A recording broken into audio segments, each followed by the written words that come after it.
let me tell you a little bit about Spectre Fleet.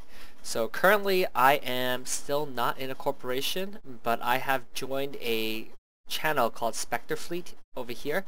And what this is this is a organization, a loosely formed organization that has a not purple shoot community. So if you're not in the team while we're out there shooting people, you will be shot. So they don't care about political lines, they don't care about what corp you're in or what alliance you're in. It doesn't matter. If you're not in fleet, if you're not purple, they will shoot you, as long as they're on a fleet, of course. And it's my first time flying with them. I expect that they would not be shooting anybody in high sec, so I expect it's going to be a null sec roam, which is kind of cool. And so in their message of the day, they talk a lot about different information. I am on their TeamSpeak server right now, and they give you a bunch of links and whatnot. RVB also has something very, very similar, which I will explore later on. And you can join these mailing lists, and when you join the mailing lists, you get information. So for example, I have joined their Spectre Doctrine mailing list, and lo and behold, you actually get an email that tells you what kind of ships to use and how you can best fit it to go fight. And then of course it gives you upcoming events, fleets. Currently I am in the 512 1330 Blooming Breachers SPP roam. SPP roam means they actually provide you the ship. So I'm on my way now to Amar, where somebody will give me a breacher to go and fight with. So I basically have no loss. So, and the funny part is you don't have to do anything to join. All you have to do is be here at the right time, and when it's time, all you have to do is X up in chat. So just type X and hit enter, like all these people over here, like Trickster Prime, and then you'll get an invite from the FC. So the FC would just invite anybody who types X right now in the fleet, and once they invite you, you just sign in, and then you meet up with the fleet. So right now I'm on my way to Amar, where they should be giving me a free breacher to play with. And so it's my first experience with Spectre Fleet. The whole idea of it is a community fleet that it's beyond corporations, beyond alliances, and while you're here, you're supposed to have this immunity to shoot your friends, I guess, because I can't imagine what it would be like for me to go into my own space in 0-0 and start shooting my friends. But that's exactly what it is, and I guess once you understand that, then Spectre Fleet has quite the appeal that I don't have to worry about alliances and things like that I can shoot with impunity, so to speak. So I want to give this a little bit of a try, and time for me to trade to get my free, hopefully T1. If not, I'm going to use my money to buy better equipment, I guess, because I might not be able to use the equipment that they have. So thank you for the ship, right? So this is really, really cool how they're doing this, especially since I'm starting out. I'm not that rich yet, so let's check out the ship. Alright, so as it turns out, I don't even have enough skills to do a lot of I can't even do this right now, so I have to edit it. Obviously I don't have enough power core to do that, so I need to get rid of something. So I'm gonna go fix this up a little bit. Alright guys, I have received my free breacher and I have updated it. Unfortunately, because of my skills, I couldn't use the fit that they gave me. I still used it, but I had to do some quick adjustments. I didn't have enough power grid on this ship, so I bought a small ancillary current router which boosts the power grid here. I have this thing that they already had that boosts the power grid here, so I have 2 slots on my ship right now that uses what we call fitting mods. So mods that help us fit the ship better. So obviously if I'm using this on my older accounts, my main accounts, I won't need these 2 slots, which means these 2 slots might be freed up for other things. I can put something that increases my damage here instead of something that increases my power grid output. The second thing that I did was I also plugged in a implant which gives me a 1% bonus power grid output to my ship. So now I used up a implant slot as well in order to use this ship. It's really cheap, cost me about $500,000. This cost me about $1 million, and then that's it. So those are the two things that I used, that I bought above and beyond what they gave me in order to use the missiles and all the things I need to use for the ship. In addition, I added 2 shield reinforcers to boost my EM damage resistance and my thermal damage resistance. I plan on staying more alive and whatnot. So now we are gonna go start the fleet right now. So we're undocking. Our FC is here, and then let me go ahead and see where destination is. Here it is. Here's the destination system. 9 jumps, huh? And they say prefer safest, right? I believe 10 jumps. Okay, that's not that bad.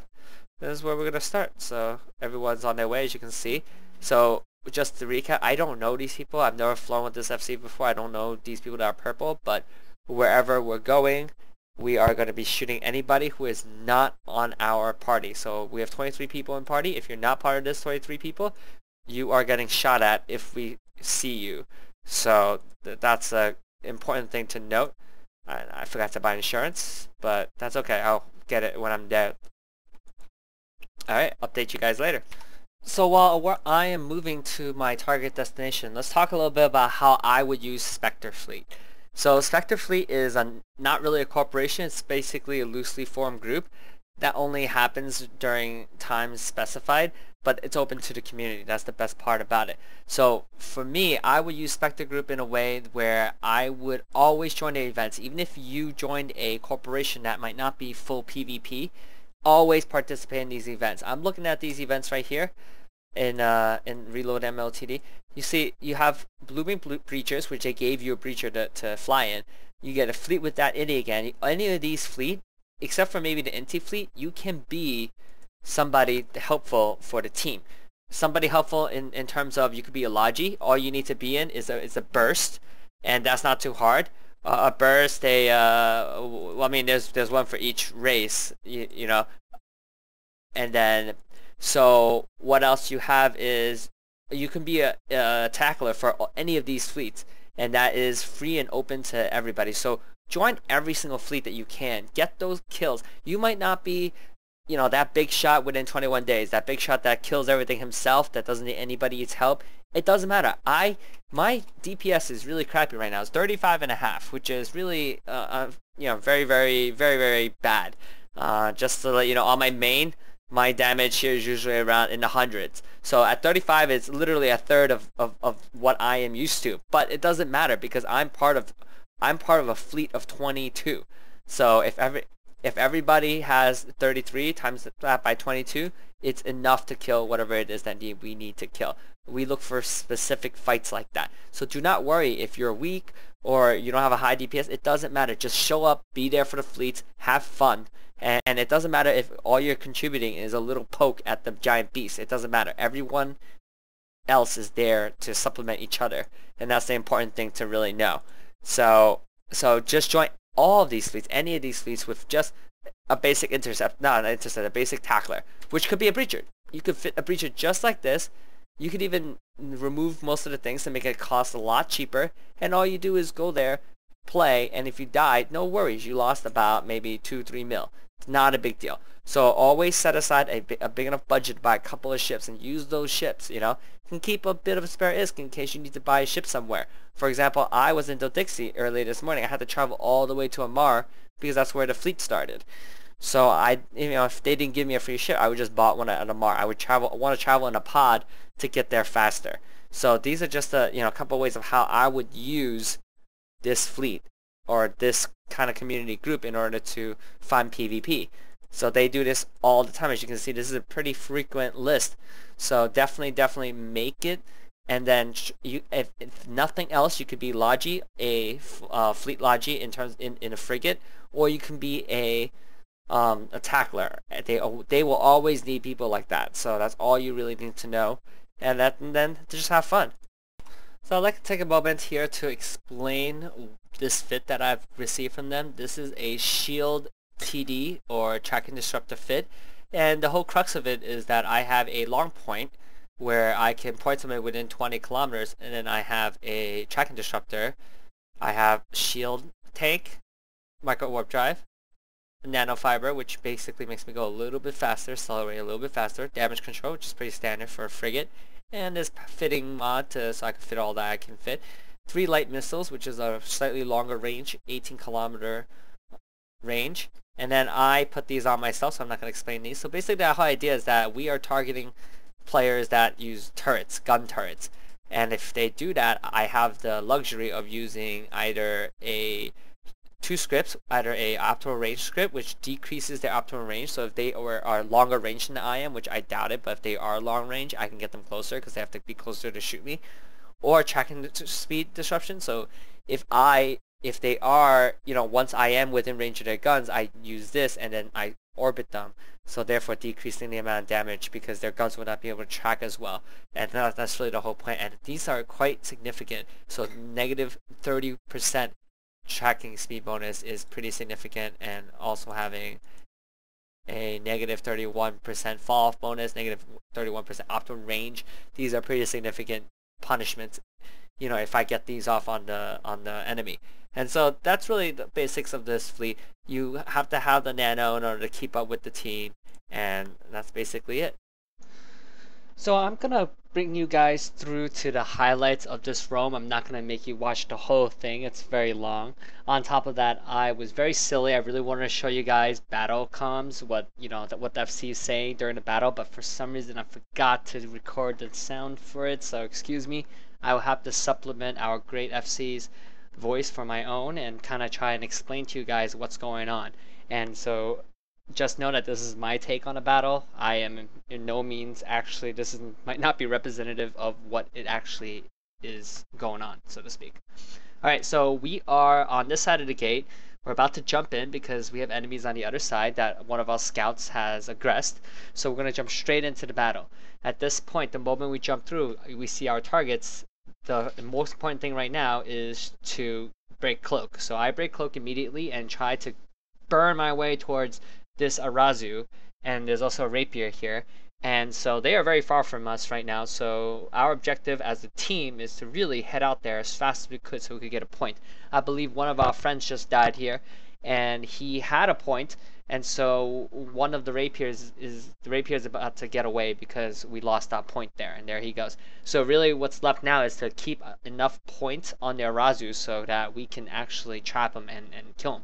So you can see everybody mad dashing towards the target. You'll also note that his drones are out and about. Then they're basically making quick work of our frigates, but we'll take care of that later on. So as you can see, I'm constantly trying to lock the target.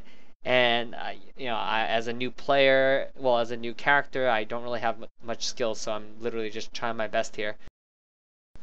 An important thing to know is that I usually always forget to kind of have my drones out, so I made special case to actually take him out this time. So as you can see, I placed my tracking disruptor on him immediately because that is the longest, basically the longest reaching offensive thing I have. So I'm trying to help my teammates out as fast as I could. I'm applying my drones because I don't know if he's going to stay alive by the time I get there, so I'm trying to assist. And also, this allows me to get in on the kill mail as well because I contributed to this fight, at least to killing this Arazu. And so I'm finally within range, so I give him everything that I have, and then ultimately, I mean, there's not much this guy can do against 20-something breachers by himself, so he goes down. I don't believe we got the pod, but that's the end of the first battle. And this is a very, very interesting thing because this Arazu is going to be worth about 160 million ISK. So we just killed something using ships that are maybe worth about, I don't know, being nice, maybe 10 mil each. We just killed a ship that's worth 166. And I will definitely show you the kill mail at the end of the show so that you can see it all. While I'm waiting for myself to actually bring up the kill mail, let me tell you a little bit about an Arazu. An Arazu is a Force Recon ship. It's a Tech 2 cruiser. And what it really is known for is for its point. So it can actually point things pretty far ahead. So it's a a good ship to kill. So you can see that the value of this kill is about 166 million. So as I promised, it's a very juicy target that we just took down as a team.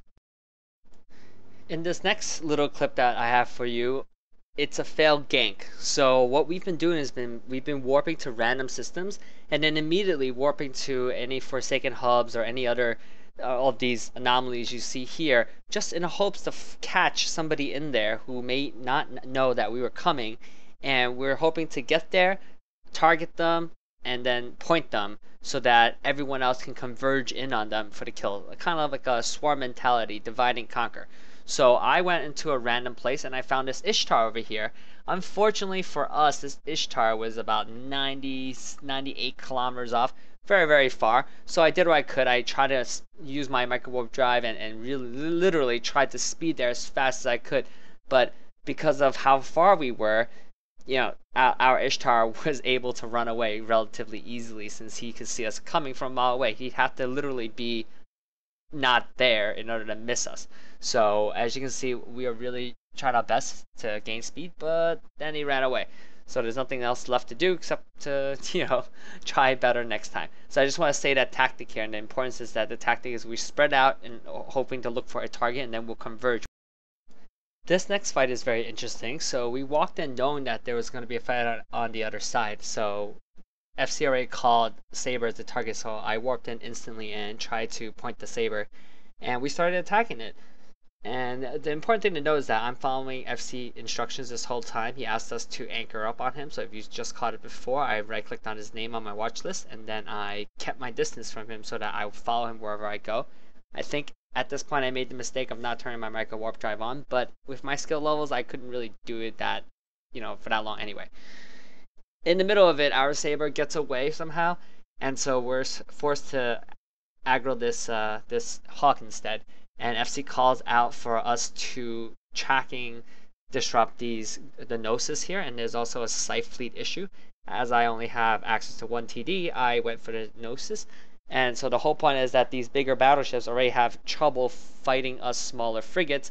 We're going to amplify that trouble by disrupting their tracking speeds.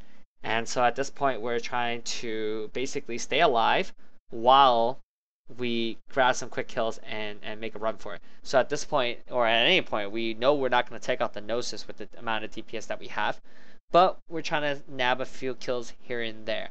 So at this point, we are being asked to move away from the bubbles, just in case the FC wants to actually, for us to get out of dodge or whatnot. And plus, it's also closer to where my target Hawk is, and so there's that as well. And I believe at this point I actually get targeted, and so I decide to warp out. But then out of nowhere, this Vengeance comes in. I think he is due to come in soon. There he is. No, that's the Saber, and then the Vengeance. And then, well, that's another juicy target that we can take as a small frigate. So that we go ahead and we finish him off pretty quickly. And this actually was very unique, because this guy actually had a faction drop. So his Vengeance worth a lot more than most normal Vengeances. But we didn't find that out until later on, so we were quite a bit sad about that. But as far as we were concerned, we pretty much won this little battle, since I believe we lost like 2 ships. So it was a fair exchange, and like I said, the only thing left here is the Gnosis and the Scythe, which we would have issues killing anyway. But let's see. I really wish that I had recorded the FC and his directions. That would have been really cool to give you guys a look. But luckily for us, Spectre Fleet is running a secondary fleet soon, and I will be joining that one, and this time I will remember to record them. So anyway, so we all make a try at the Scythe. I know, since this is me recording after the fact, that we're not going to get it.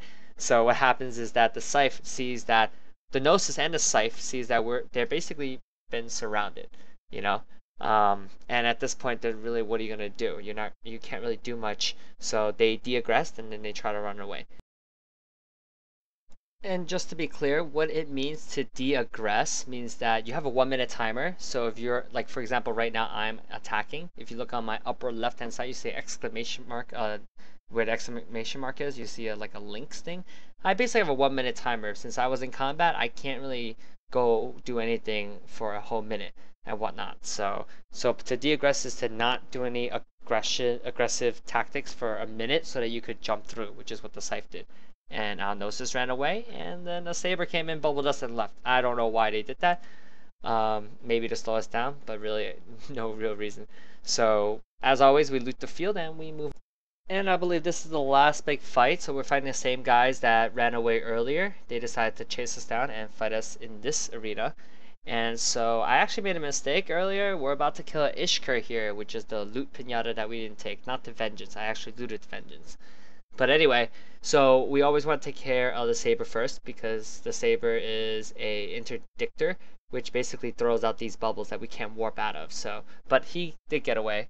And now we're stuck with everything here. So of all the things on the list, which is a Caracal, a Gnosis, and a Scythe fleet issue, the Ishkur was the easiest target because that was more of our size. So we quickly chose him as a target and we swarmed him.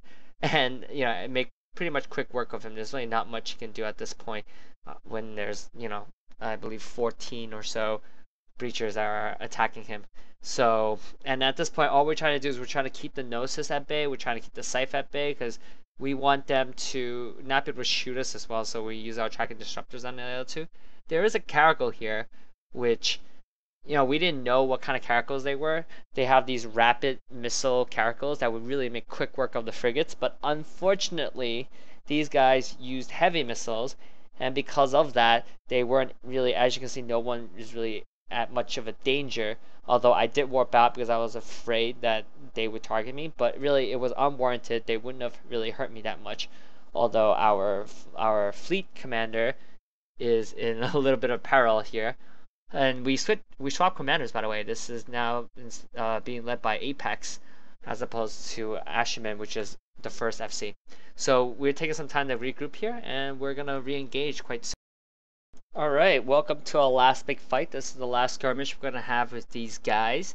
And so we killed all the small stuff. There's all the cruisers and up now that's left. But like I said earlier, the Caracals were heavy missile fits, so we felt relatively safe. And we decided to engage one last time to see what's going on. And, you know, unfortunately, not much came from this battle. We didn't really do any damage to them. They didn't really do any damage to us. And everyone got home safe. So the important part here is that battles are not always fought all at once. It's not fight until you die. Because like I said, when you lose ships here, you actually lose them. So we try our best to stay alive. And our FC Apex shows that to the most. If you look at the watch list here, he's 2 red. So the first one is his shields, which is back up. Then you get his armor, which is virtually none. And then he's holding on by a thin hair strand for the rest of it. So this is what it's about. It's about staying alive and going back to fight again. And that's what we've been doing. We stayed alive, we came back, and we're going to go skirmish a little bit more. But like I said, our DPS is just not high enough to really do any big damage to these cruisers. And so the best that we can do is just make our way out. And I believe we are going to decide that soon. And we'll get the hell out of Dodge. So I'm just going to end the video here. Okay, everybody. I'm here to recap the fun that we just had. So I took part in about, what is that, 1, 2, 3, 4, 5, 6, 6 kills for you in about an hour and a half of play, and I want to show them to you. So the first thing is the Arazu, which is our big bad boy right here. 166 million is destroyed. And I would like to point myself out, which I believe I'm on the very bottom as a new player. So I've only done 1.9%. Okay, so this goes out to all of you guys who feel under power. Okay, check it out. 1.9%, 2.4%, 2.4, 2.5, 2.6. You see, the whole idea is that everyone is doing a little bit of damage. You know, the top damage guy did 11%, 12%.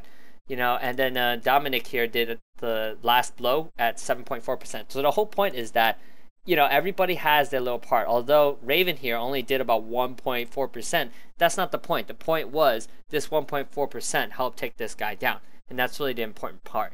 So moving on to this one. This one's the Vengeance. This was 30 million, and I didn't even do any damage to it. So this is what we call kill mal whoring. It's just the fact that we're here that we get credit for it. This guy here, Backbone. This is really important. Although he didn't do any damage, he did use his Shocking Disruptor against the bomber, which isn't really that helpful because of the fact that he uses missiles. But the whole point is that he was trying to help. So this is why we get on the kill now. So even though we did not contribute too much, we were there. Then we have the Hawk for Warf 36. So far it's 100, let's guess, 160, let's take out 6 mil. 160, 30, that's 190. Here is, let's say, another 40, okay? So that is 230. So 230 million in damages so far. This one, I helped with not only 2.6%, but I also helped lock him down so he can't leave, okay? Then we just destroyed this random miner here who just was in the wrong place, wrong time. Adds another 30,000, so that's what, like 260 now. Then we have this little manticore here. The stealth bomber really did something stupid. I think he was trying to save the miner or something, but he came out of nowhere and just got stuck with us. So we pretty much killed him pretty fast. So that brings us down to 290 million. And lastly, it added 100 million more simply because of this True Sancha. I don't know why he put this here, but because of this is what really artificially boosted the number up. This should have been maybe a 40 million is kill. But we end at 390, almost 400 million in damages that we incurred as a small fleet of simply just breachers. T1, Tech 1 cruisers. And this one I did 4% damage. Yay! So the whole point here is that myself, in a Tech 1 frigate worth less than a $500,000 in JITA, yeah, it's worth 470 million. So 470 million, 470,000 ISK. My whole ship probably cost 10 million altogether. Did over 400 some odd thousand 400 some odd million of damages. And I think that's the real important issue here, is that even you as a new player, you can make a difference. You can affect differences. Are you going to be the guy who kills it all? Are you going to be the top damage person? Nope, probably not. Are you going to be the final blow guy? Probably not. But that doesn't matter. The part that matters is that you are not barred from the fun. If you don't have fun, that really is your problem and your fault. It belongs to nobody else. So this is now a 9-day-old character. So my first time using a 9-day-old character, we racked up 400 million in damages for the opposite team. That's not bad. If you ask me, that's not bad at all. And with a group of 22 people, that was even small gang. So I did contribute a little bit, but I could definitely contribute more as time goes on. But the point is that I was not useless, and you are not useless either. We are always looking for tacklers. We're always looking for logi. You cannot go wrong with those two roles. So get out there, get in fleet. Don't be afraid. Just get out there and PvP. That's all you really need. All you really need is 10 million ISK and some guts. Okay? Thank you guys so much for watching another episode of EVE Online Beginnings.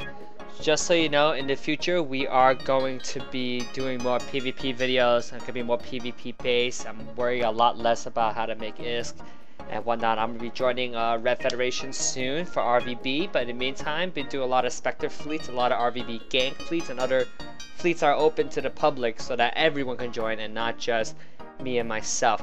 So as always, subscribe for more videos. I am trying to pump them out as fast as I can. Give me a thumbs up because that's a great pat on the back, handshake, whatever nice things you want to say.